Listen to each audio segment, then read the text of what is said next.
جبو گل می رهای و گل می شرنق بوتانه از خازم چند تشتام دبیر رها وقت تیزانمون باجار و حرمک گرینگه. برنامه تایبت ایشف بده محمده ساعت 20 در رادیو دنگی گلده دیروکیه یخواه بر همین دیروکی لیپر درکتنه و بمانه هیچی درکتنه.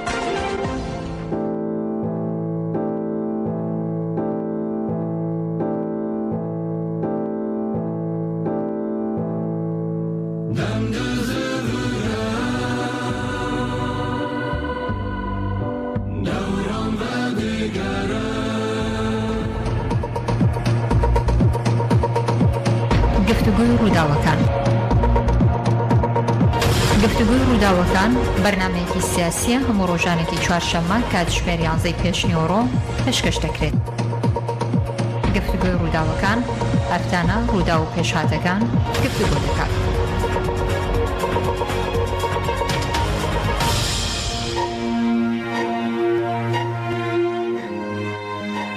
سڵاوتان لەبێ هەم کاتتان باش بەڕێزان لە گفتگوی ڕووداوەکانی ئەم هەفتەیەدا هەڵدەدەین گفتگۆ لەسەر چەند تەوەرێک بین تا کۆتایی ئەم بەرنامەی لەگەڵما ببێنەوە. بۆ خۆتان دەزان چەند ڕۆژێک پێشێستا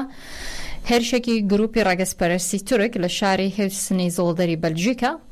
بۆ سەر خێزانێکی کورد لە دوای ئەوەی کە لە ئاهەنگی نەورۆزی شاری لۆڤن دەگەڕانەوانێ هێرشیان کردبووە سەر کە گرژی و ئاڵۆزی زۆری لێکەوتبوو ژمارێک هەوڵاتیش یاخود کوردستانیان بریندار ببوون بەهۆی هێرشی ڕاگەزپەرستانی تورکەوانێ لە شاری هێوسن زۆڵدەری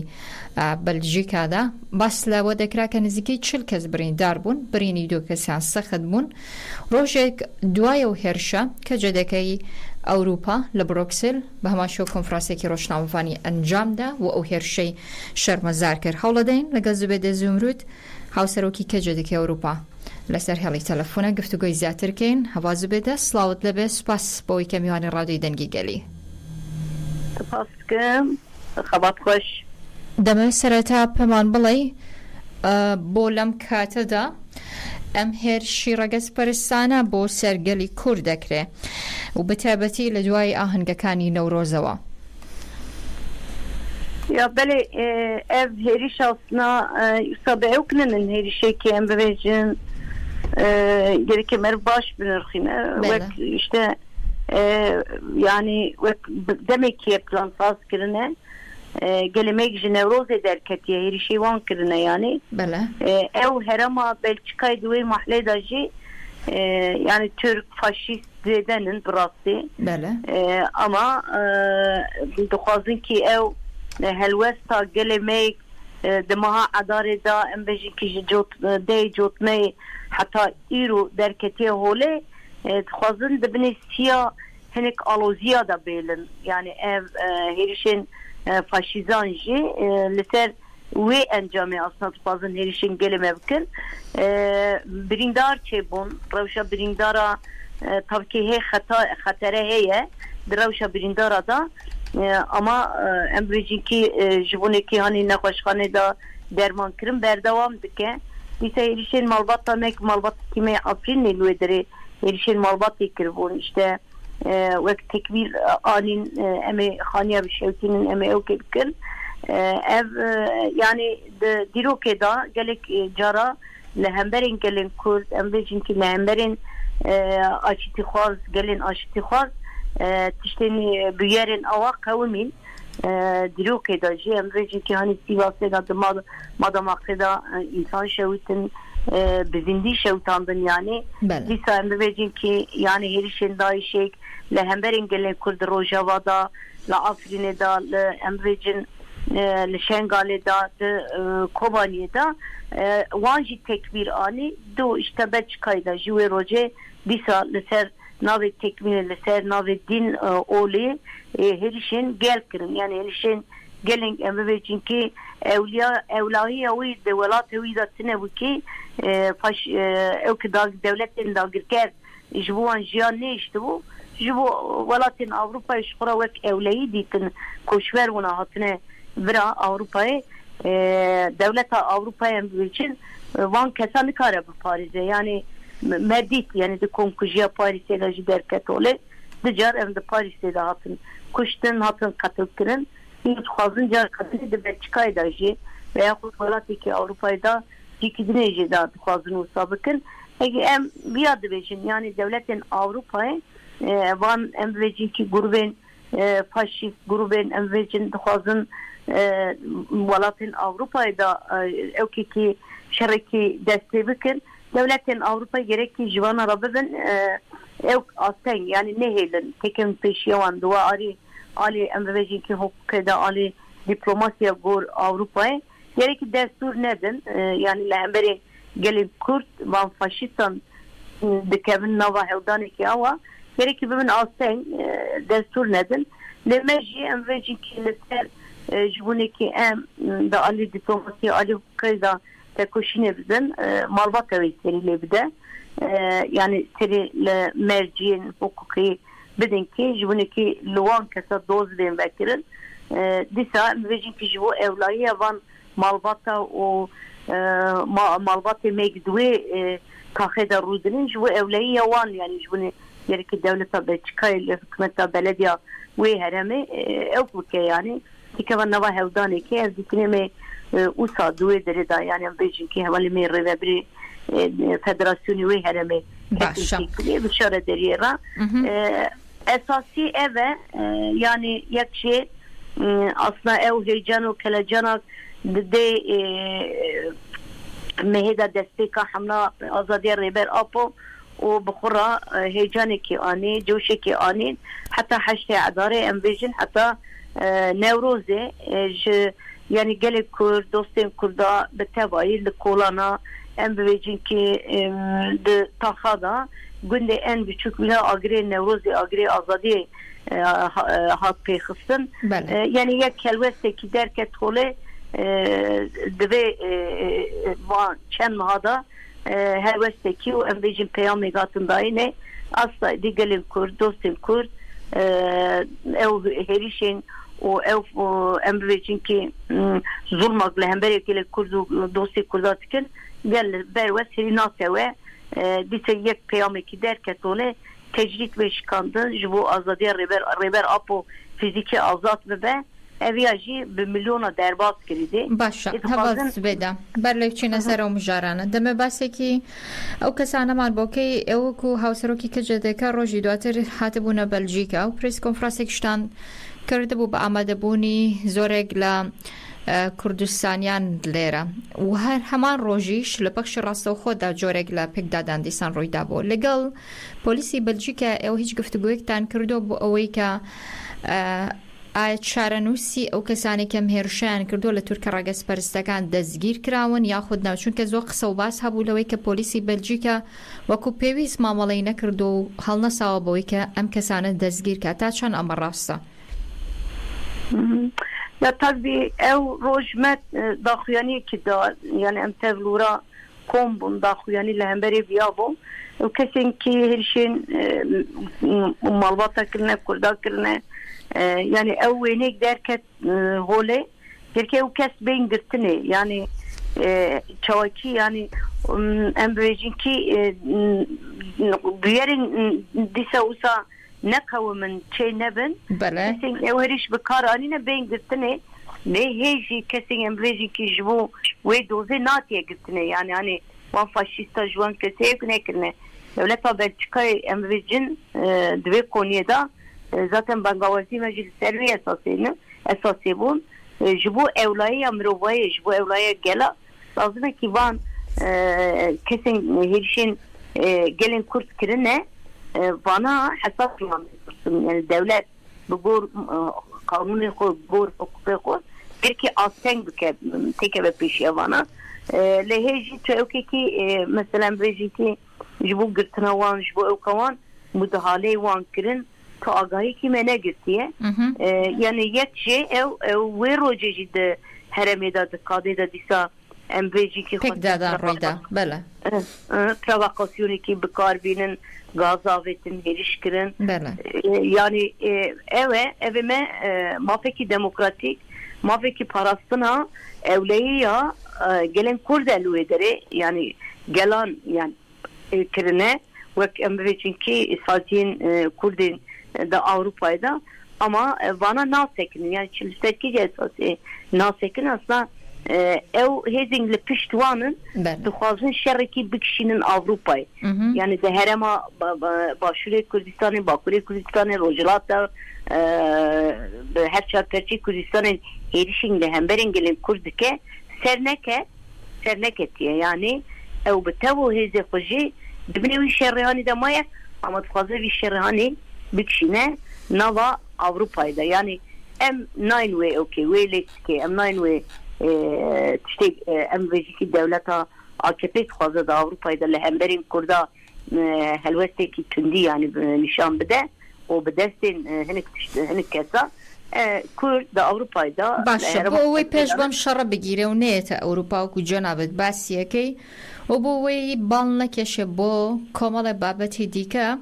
و بتابتی ام جوری لما مالا کردنی تندوتی جی لنوان گنجانشته هی پیش بمانه بگیره پیویسه چی بکنه ایوا وکو کجده که اروپا چپا مکتان هبوا و او روشش لکنفرانسه که و استش لرگی رادوی دنگی گلو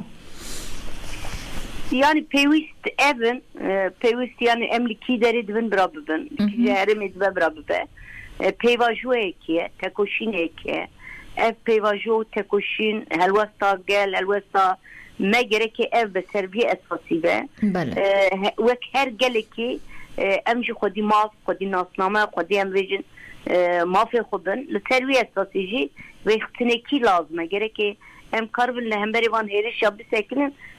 tu gerekli her deri xurri xısın biki yani parasını atte gavarri xısın kırın atte ve tukari parasına kuji biki yani liter esasın parasın bingaha parasını bingaha rixısın kırını tu bingaha xurri xısın biki tu karibi xub parizi tazi kuji parizi servi esası gerekli ana peyameme serviye yani ser Avrupa'ya merv karbezeki gerekli her deri Kürtliki deri ve beraber xubri xısın ke ikindar be evlehi ya xub parasına xub ev bu xub ke yani em avanekin em sernek evin em avanekin em devir de zaten van herişin tenkirini zaten yani neyskayin devletin Avrupa'yı jibu gelir ne okey yani fazla Kurdan nuda kriminalize bikin Kurda sanki işte de Avrupa'da emliyet xaratın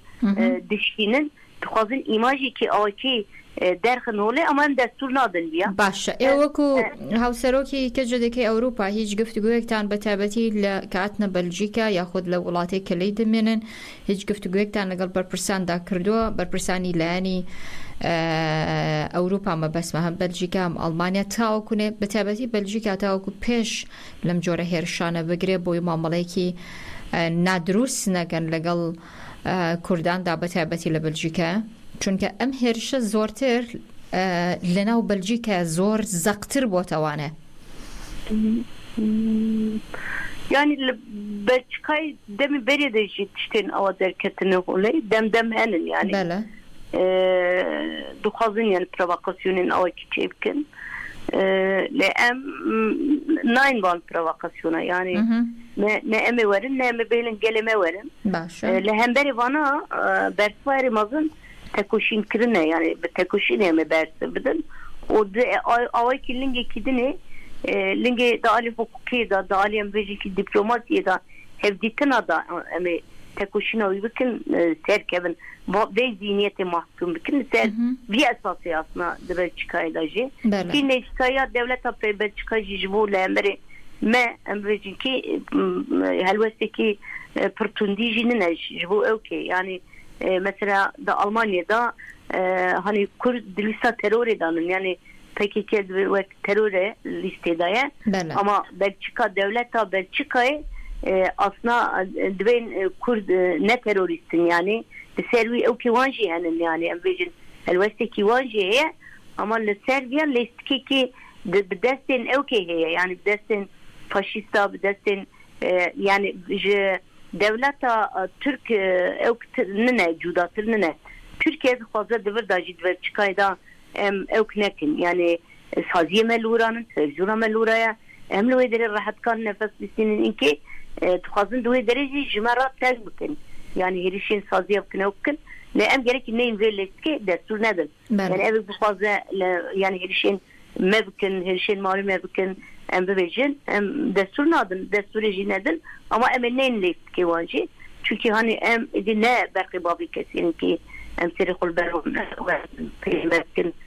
serime okun ne olsa yani em düca zaten daha hatın kuştun yani hatın katıl kırın yani çünkü Paris'te de katıl kırına kurda em de Türkiye kurda da Avrupa'da ne kabul kırın yani hemberin kurda hemberi daişi tekoşin kırın şarkırın mücadele kırın jubuneki zihniyete daeş ettiğine jubuneki daeş meselin velatin Avrupa'yı ne bir musalat ne bir bela bedeldan yani beden akı bedeldan bedelin grandan ama Avrupa gerekli kurda Paris'e parasına kurda devletin Avrupa'yı serekeş kura yekemin bibinin de Paris'te de bir karnanin peknanin yani bu Paris'e aynı kişiler var ve bir Belçika ne keve pozisyona Paris'e yani Serbiya emkaru kabatı هوا زبده چند جار لقسەکان تا باس لەوە کرد وەڵامی ئێمە تێکۆشینە مەبەست لە گەلی کوردە ئێمە گەلی کورد ئەزمونمان هەیە لەگەڵ جۆری ڕێپێوانی درێژمەودا لەگەڵ وتنەوەی دروشم لەگەڵ هەڵکردنی ئاڵا لەگەڵ هاتنە سەر جادە و شەقام ئایا ئەمە تەنیا بەسە بۆ تێکۆشینی گەلی کورد یاخود پێویستە میکانیزمی تێکۆشین و کارکردن بگۆڕدرێت yani tabii gel Kurd dosya kura emrejinki her çağ perçi Kurdistan'ı da gel hatiye ketiye Avrupa'yı mesela Avrupa'yı gereki henki divi esası bir milyona Kurd da Avrupa'ydanın yani idi emrejinki velatin Avrupa'yı tenine cihane belavone Kurd Serbiya gereki yekitiya ko her çağ perçe Kurdistan'ı da Kurd hatine ketine bandora mesela emrejin bir Nevruz'da rengi ki juda derket oluyor yani herkes bu Allah ko herkes mi emrejin fikrin ko nerinin ko ve gori tarzın siyasete vatan beştarin Nevruz'a bun yani ev diye gerekici ana peva tene bir Nevruz'ena sinozar nemine yani rojane helvesteki netev helvesteki emrejin her çar terçin Kurdistan'ı karbın hemberi van erişa bisekinin o statüya bir ders bakımın yani statüya kurda elbette ki statü ki heye statüya emrejin ki gor tekoşine gor emrejin cihanı dayanastırın cihan cizane ki psikrika kurt neyi çareser kırın psikrika rojilata navin evi çareserine ve buya mesela cihanı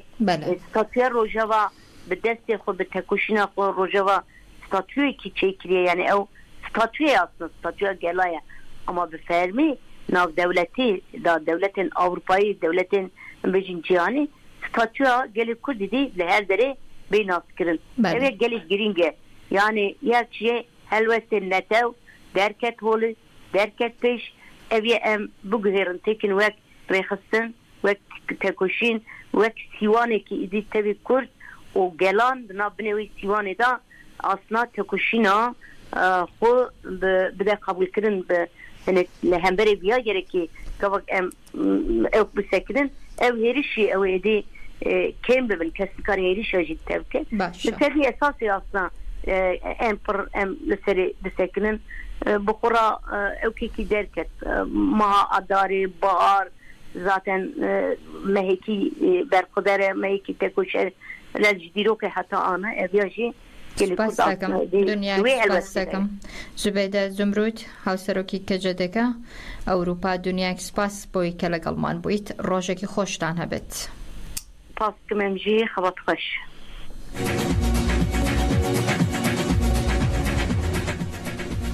بەڕێزان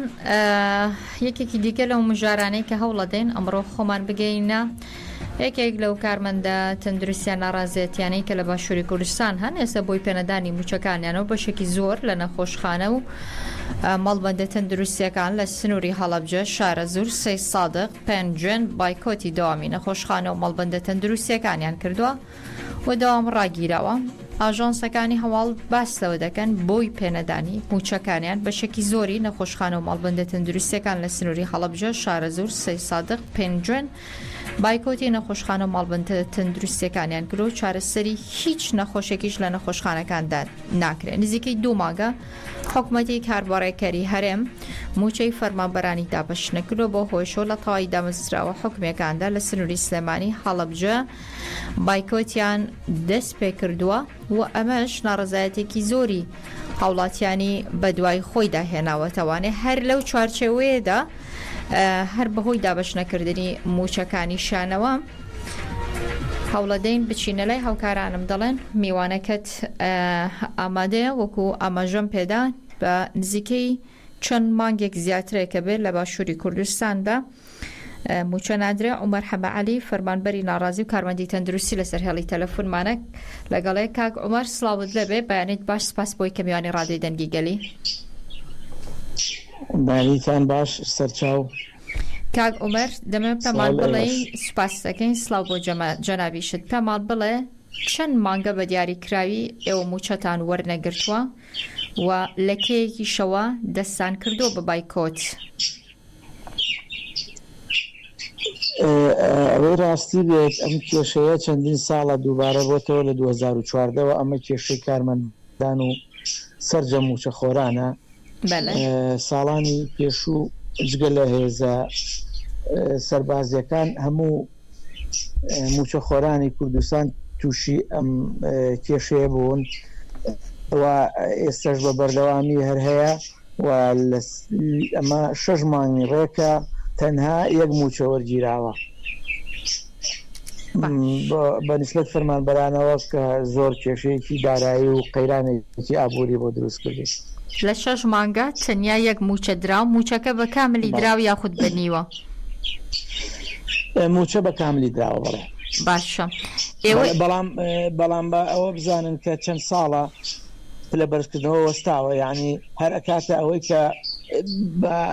بە کاملی بە تەواوەتی نەدرێ ینی نوقسانی هەرەیە لەبەرەوەی پلە بەرزکردنەوەی تیان نیە چەندین ساڵە پلە بەرزکردنەوە ڕاگیراوە باشە کاک عومەر جەنابەت کارمەندی تەندروستیت فەرمانگەکەتان چەندێکە بە بایکۆتی ڕاگەاندووە سەرلەبانی ئەمڕۆ باسەوە دەکرێت لە سنووری هەڵەبجە شارەزور سێ سادق و پێنجوێن بایکۆت دەستی پێکردوێتەوە لەم شوێنانە ئەوەی ڕاستی بێت بڵێ بایکۆت لە زۆربەی فەرمانگە تەندروستیەکان ڕاگەیەنراوە سەر ڕای من تێبینیم لەسەر بایکۆت بەڵام بڵێ وەکو واقع حاڵ ئێستا بایکۆت لە زۆربەی شوێنەکان ڕاگیراوە تەنیا شوێنە هەستیارەکان نەبێت شوێنە هەستیارەکان وەکو کوێ وەک تەواری و وەک هۆڵی مناڵبوون و بژانەوەی دڵ و ئایسی و ئەو شوێنانە بەهۆی حاڵەتی لە ناکاوەوە وەکو بەرپرسیارەتی و هەستکردن بە بەرپرسیارەتی ئەم بایکۆتەڕانە گێنراوە بە دڵنیاوەوە هەر هەیە بڵێ باشە لە ماوەی ڕابردوودا من بە هەڵەیان نەچوبێتم کێشەی دەرمانی شەبوو لە نەخۆشخانەکاندا ئەم کێشەیەکی بەسەر هاتووە هێشتا هەر بەردەوامە بەڵێ ناو بەناو کێشانە هەیە بەداخەوە لە حکوومەتی هەرێم زۆر کەم تەرخەمێکی زۆری هەیە لەوەی کە کەرتە گشتیەکانی پشتگوێ خستووە ئەویش کە بە گشتی هەموو کەرتە گشتیەکان نەک تەنها تەندروستی خزمەتگوزاری گشتی لە زۆربەی فەرمانگەکانە ڕێ بینی کە کار بەڕێکردنە ئەوەی بەڕاستی کە تەنها ئەوەیە ئیشوکاری کارمەندانە و ئیشوکاری فەرمانگەکان تەنها بۆتە سەرەوە ئەجینا هیچ پرۆژەیەکی تازە شتێکی تازە نییە بەداخەوە لە نەخۆشخانەکانی شابینین کە نەخۆشخانەکان تەنیا ئەو چارەسەرە سەرەتایە کە پێشتر کراوە کە پێشتر هەبووە هیچ پێشکەوتنێکی بەخۆی نەبینێ بەڵام لە کاتێکا بینی ڕۆژ بە ڕۆژ خەسەخانەی ئەهلی و خەسەخانە تایبەتەکان لەکردنەوە و لە برەودایە و لە قەرباڵخی خەڵکیدایە باشە کاک عومەر بڕیارەکەی دادگای فدراڵی عێراق هیچ لە چارەنووسی موچەخۆرانی هەرێمی کوردستان دەگۆڕێت زۆر بەداخەوە لە وڵاتی عێراق بەگشتی و لە هەرێمی کوردستان بە تایبەتی گوێ نادرێ بە بڕیاری دادگا و بە هیچ بڕیارێکی یاسایی. خۆمان ئەزانین کە دەستور کە لەوەتیدا هەیە و دانی پیانراوە و دەنگی لەسەر دراوە سەرجەم عێراقیەکان زۆربەی خاڵەکانی دەستور تەنیا بە شێوەیەکی هەڵبژاردەیی بە ئینتقائی جێبەجێ ئەکرێ، ئەویش ئەوانەی دەسەڵاتدارن، ئەوانەی کە زلهێزن. بڕیاری دادگای فیدرالیش بەداخەوە لەوە چێ وای لێبێت لەبەرەوە تەنها ئەو بڕیارانەی کە خۆیان مەبەستیانە بە سیاسی بکەن جێبەجێ ئەکرێ لەجینا ئەمەش لەوە چێوا بێت، چکە بڕیاری دادگای فیدرالی لەسەر موچە بە تایبەتی بۆ ئەم قەیرانی موچەی کارمەندانی سەرجەم موچە خۆرانی سەرجەم هەرێمی کوردستان کەوەیە ئەبێت حکوومەتی ناوەند و حکوومەتی هەرێمی ئیلزام کردووە بەوەی کە موچە بدرێت و نەبێتە کێشەی نێوانیان، بەڵام تا ئێستا هەر کێشەیە باشە موچە نەدراوە. کەرتە تەندروستیەکان نوێنەری خۆتانتان بێگومان هەیە لەوەی کە ئەم ناڕزایەتیانە دەرەبڕن بۆی کە کۆدەنگی و یەکدەنگێکتان هەبێ لەگەڵانی بەرپرسە هیچ گفتوگویەکتان کردەوە، هیچ هەماو ئانگێکتان هەیە نەکتەنیا وەکو کەرتی تەندروستی لەگەڵ فەرمانگەکانی دیکە وەکو مامۆستایان وەکو فەرمانبەرە حکومەکانی دیکە تاوەکو چی بکەن؟ بەداخەوە نوێنەرایەتی گشتی و نوێنەرایەتی ڕاستەقینەی فەرمانبەران و کارمەندانی تەندروستی بە تایبەتی پەرتەوازەیەکی زۆری پێوە دیارە ئەوەی هەیە کە سندیکا ئەو سندیکایانی کە هەیە بەداخەوە لە سەرجەم فەرمانگەکان و نوێنەرایەتی سەرجەم چین و توێژەکان لە هەرێمی کوردستانە ئەو سندیکایانە حیزبین و بە شێوەیەکی حیزبی کارەکەن. بایکۆتە لە ماوەیەکە ڕاگەیەنرێ و لە ماوەیەکی ترا زوو پێیان لا ئەبەنیان بەبێ ئەوەی کێشەکە چارەسەر بوو بێت. بەداخەوە لەبەرەوە نوێنەرایەتی ڕاستەقینە بۆ سەرجەم چین توێژەکان لە کوردستانە ئەتوانم بڵێم نییە. نوێنەرایەتێکی ڕاستەقینە نییە. بەڵێ بەڵێ هەمووی بەداخەوە ئەو سندیکایانە کە هەر یەکەی سەر بە حیزبێکی تایبەتە. باشە بارودۆخی هاوڵاتیان بەگشتی ئێستا چۆنە لە باشووری کوردستانە بۆی کە 15-16 ڕۆژی ڕەمەزان تێپەڕی و ئێستش نزیکە بینەوە لە جەشنی ڕەمەزاندا بارودۆخی هاوڵاتیان بەگشتی چۆنە؟ زۆر گلەی و گازندە دەبینم لە میدیاکانەوە بۆی کە دەڵێ بەدڵنیایەوە هەمومان نەزانین کە داهات لە کوردستانە بەداخەوە کە ئێسا کارگەی گەورەمان نییە کە بە هەموو پارەی کە زۆری هاتوتە بەردەسی دەسەڵاتداران هەرێم ئەتوانرا بکرێت وە کشت و کاڵ برێوێکی زۆری پێ نادرێ، لەبەرەوە داهات تەنیا ئەو موچەیە کە ئەویش لە ڕێگەی حکوومەتی ناوەندەوە ئەدرێ کە ئێستا هەیە بچکە ئابووری سربەخۆ قەیرانێکی وا گەورەی دروست کرد بۆ هەرێمی کوردستان کە ئێمە گەشتوینێتە ئەم بارە ئابووریە زۆر زۆر ناڕەحەتە، بەڕاستی بارێکی گرانە لەسەر خەڵکی قەیرانێکی گەورەیە. ئێمە تەنیا بەس ئەو ڕووکەشانە نەبینین کە هەیە، بەداخەوە ئەگەر ئێمە بچینە بنج و بناوانی کێشەکان بۆ ناو خانەوادەکان بگەڕێن قەیرانی گەورە هەیە و بە چاویش ئەیبینین لە ناو بازارەکانە کە ئێستا دوکان و بازار چەند چۆڵە جاران کە بەرە جەژنان بوو چۆن بوو ئێستا چۆنە. بەڕاستی ئێستا تەواوەتی قەیرانی دارایی کاریگەری خۆی هەیە لەسەر هەموو خانەوادەکان. دنیاک سوپاس دەکەم کاک عومەر دەمێ پێمان بڵێ دوا پامی جەناب بچێوەکو هەم تاکێکی هاوڵاتێکی باشووری کوردستان هەمووەکو فەرمان بەرێکی ناڕازی و کارمەندێکی تەندروستی چ پامێکتان هەیە؟ پەیامم هەیە یەکەمیان لەسەر بایکۆت من تێبینیم لەسەر بایکۆت هەیە. بەداخەوە ئێمە ئەزمونێکی زۆرمان هەیە لەگەڵ بایکۆت لە ساڵانی 2015 و 16 و بەدواوە ئێمە بایکۆت و ئەوانە من ڕاگەیان بوو، بەڵام بەداخەوە وەختێکە بینین ئەنجامەکەی پێچەوانە دەرەچێ لەبەرەوەی کە ئێمە وەکو بەتایبەتی لە کەرتی تەندروستیە کە کەرتێکی خزمەتگوزارێکی تایبەتە بە خەڵکی ئەکرێ، ئەگەر بایکۆت بکرێ بینی ئەو خەڵکی کە ئێوێ بچارەسەری نەخۆشەکەی بکە مەجبورە ئەبێ بڕوا بۆ دەرەوەی نەخۆشخانەکان بۆ نەخۆشخانە ئەهلیەکان. لێرەدا بایکۆت ئەنجامەکەی بێتە ئەوەی کە نەخۆشخانە گشتیەکان داخرێن، بەڵام نەخۆشخانە تایبەتەکان زیاتر قازانجی زیاترەکەن و زیاتر قەرەباڵغترە بن بۆیە ئەوە ئەنجامی بایکۆت ئێمە گەشتوینەتە ئەو ئەنجامەی لە ئەزمونێکی دوور و درێژمان کە بایکۆت لە خزمەتگوزاری تەندروستیان نابێ بکرێ زۆر بەداخەوە ئەبێ فشاری تر بکرێت ئەگەر ئێمە ئەو کارمەندی تەندروستی ئەگەر ئێمە ئیرادەمان هەبێ ئەبێ سەر ڕایکارەکانمان بینە سەر شەقامەکان فشار بکەین و ئەگەر ئێمە ئەوە بمانەوێت سەرجەم بایکۆت بکرێ و فشارێکی زۆرترێ بێ ئەی خۆخە نەخۆشخانە ئەهلیەکان و شوێنە تایبەتەکان کاری بەردەوامیان هەیە ئەمە بەنسبەت کەرتی تەندروستی و سەبارەت بە بارە گشتیەکە بەداخەوە ئێمە لە جێژداوێکی زۆر دوور و درێژین ئێمە خەڵکیش ئومێد بە حکوومەتی ناوەند نەبەستێ لەبەرەوە بینی لە هەر کاتێکا بێ بۆ بەرژەوەندی تایبەتیان زلهێزەکان هەمیشە بەرژەوەندی خۆیان ناخەنە پێش بەرژەوەندی گشتیەوە بۆیە ئێمە هیچ ئومێدێکمان نەبێ بە هەموو عێراق پێویستە گەلانی عێراق خۆیان سەرجەم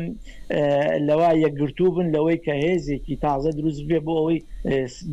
کێشەمان لە سەرجەم لە عێراق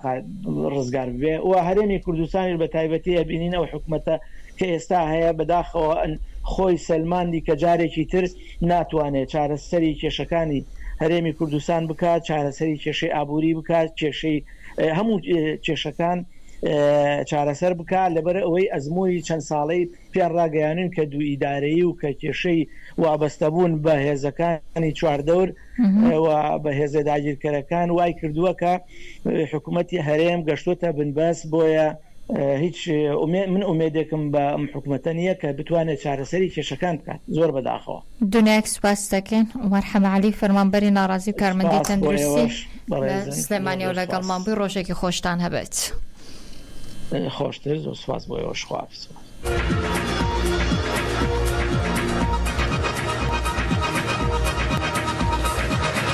بەڕێزان سڵاوتانە بێ ئەم کاتتان باش 23 ئەم مانگە لە کانەکە لە برۆکسلی پایتەختی بەلجیکا زۆرێک لە ڕێکخرا و لایەنە سیاسیەکان کۆبوونەوە لەسەر ئەو پێشهاتە سیاسانەی کە ئێستا لە ناوچەکە بەڕێوەدەچێت بە تایبەتی هەڕەشەکانی تورکیا بۆ هێرشکردنە سەر باشوور و ڕۆژئاوای کوردستاندا بە دەرفەتم زانی لەگەڵ سوهەیلا قادری چالاکی بواری مافی مرۆڤ ئەوە یەکێک لە میوانانی ناو ئەم کۆبوونەوەی گفتوگۆ بکەین خاتو سوێلا زۆر خۆشحاڵم زۆر بەخێر بێ سوپاس بۆی کە میوانی ڕادەی دەنگی گەلی زۆر سپاس دەکەم کە کاتتان داوە بەمن دەمەوێت پێمان بڵیت لە کۆبوونەوەی لایەنە سیاسیەکان و کەنەکەدا باسی چی کرا و ئامانجی ئەم کۆبوونەوەی چی بوو؟ بەڵێ ئیزن بدەن بە ئەوەی ڕوونکەمەوە کە کۆبوونەوەکە هەم ڕێکخراوە سیاسیەکانی تێدایە هەم کەسایەتی سەر بەخۆیەکانی تێدایە باوانە زۆربیان ئەندامانی کەنەکان کە هاتوون بەژاری دەکەن لەو کۆبوونەوەیە و بۆ یەکی وەکو منیش کەسانەکەن کە لە کۆنفرانسی لۆزان کە پارەکە بەڕێوەچوو لە مانگی حەوت 2023 لە لۆزان بەڕێوەچوو جزء کەسانن کە بەشداریان کردو و پێیان خۆش بوو کە ئەو بیرکردنەوە لەسەر کۆنفرانسی لۆزان دەنگێکی هەبێ لە کۆبوونەوەی ئێمڕۆدا ئێمڕۆ کۆبوونەوەکەمان هەروەکوی بۆ خۆتان ئاماژەتان پێکرد لەسەر هێرشی دەوڵەتی تورکیە بۆ سەر باشووری کوردستان کە مەترسێکی گەورەیە بۆ کوردستانی باشوور لە هەموو شتێک بۆ قەوارەی کوردستانی باشوور و هەرمی کوردستان و لە پاشان بۆ هێزە کوردستانەکانی کە لەو ناوچەوەدا ئەو کۆبوونەوەیەکی ئیستراریە ئەوە هەیە بۆیە پێکهاتووە کە بتوانن بەیاننامەیەک بنووسن و دەو بەیاننامەیەدا لە پاش بیرکردنەوە و بیرڕاگۆڕین و ئەوە باسی ئەوە بکەن بزانن چه ڕێگایەک هەیە بە چ شێوەیەک دەتوانن پلانێکدا بنێن بۆی کە حیزبەکان و کەسایەتی سەربەخۆکان بتوانن ڕۆڵ و نەخشێکیان هەبێ لە پێشگیریکردن لەو هەڕەشەی و بۆ بەرگریکردن لە داهاتوویەکی خراپ کە دەتوانێت کوردستانی باشوور دووچاری بێ هەم لەباری کۆمەڵایەتی و ئابووری و خەڵکی و لەباری کوشتن و کوشتارێک کە دەتوانێت ئەو شەڕە بهێنێ هەم لەباری ژینگە و ئەو مشکلاتی کە دەتوانێت شەڕێک لەو ناوچەیەدا بیخۆڵکەنی سویلا خان ئەزمون مانزۆرە لەگەڵ ئەم کۆبوونەوە و کۆنفراس و لایەن و ڕێکخراوە سیاسیانەی کە کۆبوونەوە بۆ ئەم جۆرە هێرش و داگیرکاریانەی کە کراوە لە ماوەی ڕابردووشتا بۆ خۆ دەزانی کە کۆنگرەی نەتۆی کوردستان کەنەکە بایەکی خۆی زانیوە کە زۆرێک لەم کۆبوونەوە کۆنفرانسانی کردووە بۆ کۆتایی هەموو ئەم کۆبوونەوانە دەرەنجامەکەی بە ئەنجامنامەی کۆبوونەوە کۆنفرانسەکە بۆ بەڵام وەکو پێویست دەستکەوتێکی لە بەدەستە هاتووە پێت وایە ئەم جارە هیچ گۆڕانکارێک ڕوو بدات؟ نا منیش وەکو پێم وانیە کە شتێک وەکو میراکریا ماجزا هەبێ یعنی پێم وانێ کە ئەو کۆبوونەوەی ئیکەنەکە و ئەو ئەنجامنامەی کە ڕادەگەیەندرێ بەڕاستی بتوانێت بەر بە شتێک بگرێ بەڵام هێندێک بەرژەوەندی هەیە دەونەوەیدا ئەویش ئەوەیە کە ئێمە کورد دادنیشن بێکەوە بەدەم یەک باز لە ئەو کێشە گرنگانە دەکەین کە لە ناوچەکەماندا هەیە بیر و باوەڕدەگۆڕینەوە لەگەڵ یەکتر ڕەنگە هەموو ڕایمان یەک نەبێ بەڵام بەو نەتیجە دەکەین کە بتوانین بەیەکەوە دیالۆگ بکەین دەنی خۆماندا بە گشتی ئەمڕۆ تەواوی بەشداران هاتنە سەر ئەو خاڵانە کە دەبێ یەکگرتووی هەبێ لە ماڵی کورد دەبێ حزب سیاسیەکانمان بگەنە سەر ئەو ڕایە و ئەو عەقیدە و ئەو قەناعەتە کە ئەوانیش دەبێ بەیەکەوە یەکگرتوویەک دروست بکەن یەکگرتوویەکی نەتەوەیی و پێش بە هێرشی وڵاتێکی وەکو تورکیا بگرن کە ئەوڕۆکانەیە هەڕەشە دەکات من پێم خۆشە لێرە ئاماژە بۆ بکەم کە تەنیا تورکیا نیە کە هەڕەشە دەکاتە سەر هێزە سیاسیەکان لە کوردستانی باشوور ئێرانیش هەر عینی کار دەکات بەڵێ یعنی ئەو شتانێک کە ئەوڕۆ ئەنجامنامەدا بۆ تورکیا باسی لێکرا دەتوانین هەر عینی ئەوە بۆ ئێرانیش هەر دووپاتە بکەینەوە پێم وانێ کە بتوانین کارێکی زۆر چۆن بڵم قەتئی و ئەوە بکەین کە پێش بە شەڕ بگرین بەڵام ئەوە نیشان دەدا کە حزب سیاسیەکان و کەسایەتە سەربەی خۆیەکانی کورد خەبخۆری کوردستانن دڵسۆزن بۆ پێیان خۆشەوێ کارێکیان لە دەست دێ دا خزمەتی گەلی کورد و ئامانجەکانیدا بیهێنە ئارا باشە بەدوای تورکیا بەبێ گوێدانە یاسا و ڕێسان نێودوڵەتیەکان دەتوانێت هێرشێکی سەربازی بەرفراوانی وشکانی بکاتە سەر هەرێمی کوردستان وەڵا تا ئێستا کە کردوویەتی سەر بەشێک لە ڕۆژاوە بەشێکە ئەفرین و گردەستەکانی سپی و ئەو بەشانەی گرتو و کەسیش نەیتوانیوە پێشی پێ هەفتا و هەشت دانا پارێگای ئەسکەری هەیە لە باشووری کوردستان کەس نەیتوانێت پێش بگرێت لەبێ مانەچێک کە تورکیا لە 1965 شەوە ئەگەر ئیشتبانەکەم بەشێکی لە قبرس داگیر کردو بۆ تەواوی ئەوروپاش پێی دەرناکرێ جاوەگە بێت و بیهەوێکە هێرش بکاتە سەر کوردستانی باشووریش دیارە ئەگەر بیکە لەوانەیە کەس نەتوانێت پێشی پێ بگرێ ئێمڕۆ باسێکی ئیجارە پاتە پێشیە برادێک لە یەکێک لەو کەسایەتە سەر بخۆیانە کوتی کەس تەنیا کەسانێک کە دەتوانن پێش ئەحیانن بە هێرشی تورکیا بۆ کوردستانی باشوور بگرن هەر خەڵکی کوردستانی باکوورن و خەڵکی کوردستانی باشوور پێکەوە ئەگەر ئەوانە وەکو هێزی مەدەنی بێنە دەرەوە و نەهێڵن کارچ تورکیا بێ وڵاتەکەیان داگیر بکە وەوانی سەرەوە کوردەکانی باکوور نەهێڵن کە ئەوتەشە بەرە و کوردستانی باشوور بێ لەوانەیە بکرێ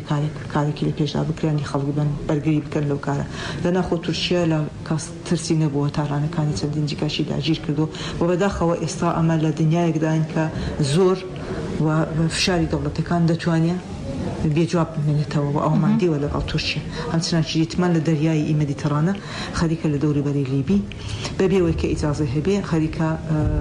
لە نەوت دەگەڕێەوە خۆی تەحمیل کردو و هەرچەندێک کە ئیتالیا و فەڕەنسا و لیبی و وڵاتەکانی دیکە ئەتراز دەکەن تورکیا جواب ناداتەوە باشە ئێستا زەنگێکی مەترسی گەورە لەسەر باشووری کوردستان بۆ خۆ دەزانی کە بەڕێوە دەچێت پارت و لایەنە سیاسیەکان ڕێکخراوە سیاسیەکان کەسانی سەر بەخۆ زۆر دەمێکە بانگوازی لە پارتی دیموکراتی کوردستانەکە کە دەنگی خۆیان بخەنە پاڵ ئەم لایەنە سیاسیانە بۆی کە پێش بەم هێرش و داگیرکاریانە بگیرێ مەترسیەکی هەرە گەورە کە ئێستا ئاماژەی پێدرێ شەڕی کورد بە کووردە و کەسیش ناوێت کە ئەم جۆرە شەڕە بکا لە بەرۆی بۆ خۆ دەزانی ئێمە ئەزمونمان لەگە شەڕی ناخۆ شەڕی کورد بە کووردا هەیە چی بکرێ بۆی کە پێش لەم شەڕە بگیرێت من سال 2002 لخدمت خانمی دانیل میتران سفرکم با کردستان کرد کردستانی باشور پارلمانی کردستان او دم یکی دگرتاو یکی تیو پارتی که ما یکی زور بود چشان هبو یکی انگرتاو لپارلمان و بون به هزک نه پارلمانی کردستان او دم لبیر ما ل دیسکوری کاک مسعود بارزانی که لسرتای او کوبنوی کرا کاک مسعود قولی داوتی تیر من شری براکوجی نکم بله بکردکم ازمونی شری براکوجی دنیا کردستان دا ازمونی چی زار تاولو تراژیک براستی و پیمانه هیچ حزب و رخراوی چی کردی او رکانه بیهوی و ازمونه تکرار بکاتو هیوادار بکشته چیوانه تپیشه همین پیمانه که برپرسانی پارتی دموکراتیش برپرسن و سبارت بو مسئله زور حساسا و حاضر نابن كاد او تراجيدي دوباره لكردستان تكرار بتوا من بصحني خوم نوازنكم هيا وانا حزبكم هيا وانا دتوانم في شارك يا بشارك بالمصر هي حزبك رخراوي شي كردستان بلام هي ودار مكو كاسيكا هميشه بو عشتي بو صح بو برایتینی و کرد حولم داوا او زاریش دنگم بسیه بو براینا بو پارتی دموکراتی کردستان که زورم هزو رزو احترام بیان هیا که ایمه کرد بتایبت جنانی کرد ایما نامان هیا بشری براکوجی من دوباره ناهوی لکردستان به هیچ شوایق و به هیچ قیمتک و هیوادارین که دنجی ایما جنان و نبی دنیو او بانک خواسته باشا بو پیکا هرمی کردستان بشکل عراق شلون اتوانه لنتوی گرتوکان سکالا یاسای تومارکا لسر ترکیا بوی که پیش بم هر شده گیرکاریانه ور بگیره به ازمونی جناب لوی که دکتوراکد لمیجوی پیوندینه و نتوی کان ده ها شلون اتوان ريت ام حق خوی بکار بین ريت شلون فشار بکره لان اساسی کانوا بداخل وأشتكي موردي بين العراق وهي كعراق وكو بشكل إيران يعني وكو هي كإيران إدارة بكا وكو هي بشكل فدرال بالإيران إما همش دزانين كإيران وتركيا وعراق وسوريا أجر هزار مشكلة وشيشان بو بيلسر قضية كرد هميشة اتفاق عن بو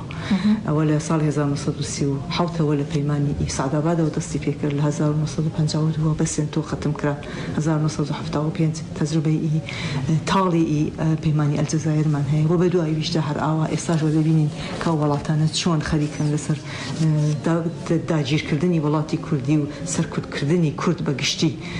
لقال يكتر اتفاق لكن العراق لواني سرزارتي سكالا يقولي بو نتوي قلتو كان بلام العراق بخوي تصميم ناقري دوني ويدا إيران كبوي تصميم ويدا قري يعني خوينا بأم سكالا توماركا أجر بيكاد أنجام بده سنة سويلا خان أجر بيكاد دتوانن وكولات شيء أندامي إيجاد نتوي كردو كان بيكن البعض كدتوانن أو كان ولي آيات كان وأجر كان سند لسري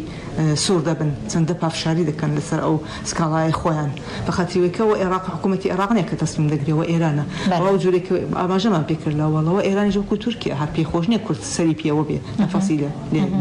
ل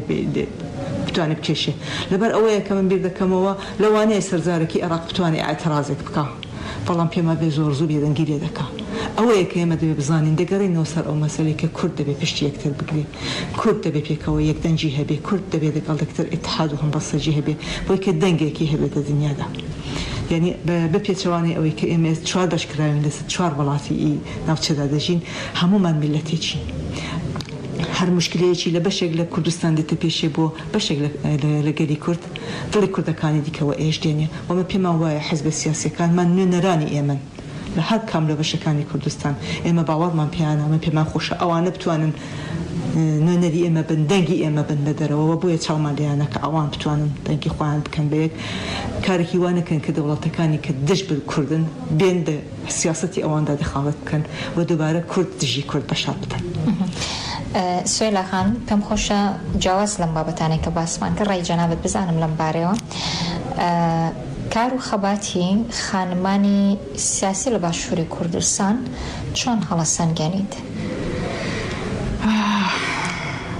بلها مشتاق دس خوشيان ديدكم من بيمويا هلو مرزشي حسان ينيا بيمويا لا كمالغايا شي زور باب سالار دادجين زوريان فشار لسرا زوريان تشيشل بيشا بيمويا بك موداي وين نيك بتوان زور بحساني جگای خۆیان بکەنەوە و دەنگی خۆیان لێنە دەرێوەلی قەتیش کۆڵان نەداوە هەمیشە هەر حەولیان داوە هەمیشە بۆ ئاشتی و برایەتی نێو کورد بە تایبەت حەولیان داوە بۆ وەی کە ژن جگای خۆی ببینێتەوە بۆ ئەمن بە سەهمی خۆمەکوژن لیان مەمنونم دەستخۆشیان لێ دەکەم کارەکەیان کارێکی حاسان نییە بۆ یەک ڕۆژ و دوو ڕۆژ نەتیجە نادا بەڵام ئەو کارێکی کردویانە زۆر گەورەیە و ئومێدوارم کە هەر ئاوا بەردەوام بێ چونچین هەمیشە هەراوایە کار بەشتی سەحمەت دەست پێ دەکات دوایە وردە جگای خۆی دەگری ئێمە لە دەورانی ژنجیان ئازادی داین دەبینین کە ئەو دەنگە لە هەموو بەشەکانی کوردستان بڵیند بۆ و دیسمان کە نەورۆزی ئەو ساڵیش لە کوردستانی ڕۆژهەڵات بە چشکوه و ئەزەمەتێک لە تەواوی دێ و دەهاتی کوردستان جەژن جێرا بوو بە پەیامێکی سیاسی بوو بە پەیامێکی ئازادی و دەو جەژنانەدا ژنان چەندان حەزور هەبوو بەڵەوە چۆن بە ڕەنگا و ڕەنجی خۆیان و بە شادی و بە ژیانی خۆیان جلوەیاندا بۆ نەورۆزە جا بۆیە بەغێرە زوێکە سپاسیان لێ بکەم و بەغێرە زوێکە بڵم بەدڵ و بەجیان لەگەڵیانم چی دیکە نامێنە هیوادارم هەر بتوانن درێژەی پێ بدەن لە هەموو بەشەکانی کوردستان. سوێلە قادری پامێکی هەیە بۆ ژنانی پارچەکەی خۆی کە خۆم زۆر بەچکۆڵە دەبینم دەبەرابەر هیممەت و گەورەیی و بەرخۆدانیوان کە دەستخۆشیان لێ دەکەم کە لێرە لە دەرەوە بە چاوی پڕ لە محیبەت بە پڕ لە احترام بە ڕێز تمەشایان دەکەم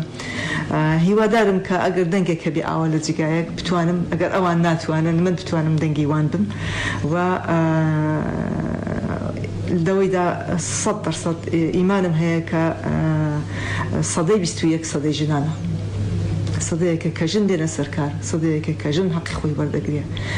و ژن ژیانە سوێلە قادری چالاکی واری مافی مرۆڤ دنیاک سپاس بۆم دەرفەتە ڕۆژێکی خۆشتە بێت. گفتوگۆ ڕووداوەکانتان پێشکەش کرا تا هەفتەی داهاتوو بمێنن بەخێر.